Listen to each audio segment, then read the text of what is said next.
Hello. So I'm going to be talking about the lesson that I feel hit me the most personally throughout this course, and it happens to be the reintegrative shaming, which is under integrated theories. And I'm going to go ahead and go in depth into it of what I learned in this lesson, and then I'll go ahead and explain why I resonated more with that. So reintegrative shaming is a fancy term for helping people who did something wrong by bringing them back into their community and restoring their dignity and relationships. It's just not about calling them a bad person and kicking them out. The idea involves theories about how people learn from others and the influence of their surroundings. Instead of pushing people away, the goal is to help them become a part of our society again. Shaming someone can have different effects.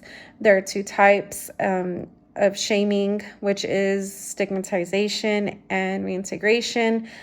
Stigmatization happens when someone is labeled as bad and excluded from society, making them feel ashamed, scared, rejected, humiliated. And this can cause even more problems. But reintegration happens when someone is made to feel ashamed, but is still allowed to keep in touch with society, which enables them to come back to the group of their community and families, friendships, whatnot. For shaming to work, the individual who has committed the mistake or wrongdoing must acknowledge their fault and show willingness to make amends. It is also important that they understand that they can return to society after being shamed. To ensure a successful reintegration, shaming should be limited and regulated, followed by ceremonies of forgiveness, apology, and repentance. So the reason why that this resonates with me more and why I decided to talk about this subject for this last video assignment is because I am a survivor myself.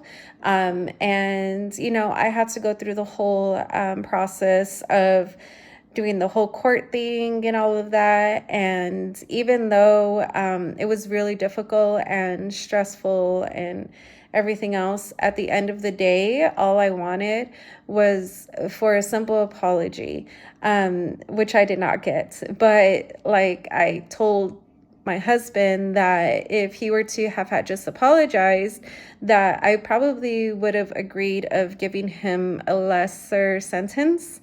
And I thought at the time that it sounds so silly, that I just wanted that simple, I don't want to say gesture, but just to admit that he knows how he harmed me. During my impact statement, I put all of that in there, and I just wanted that at the end of it all.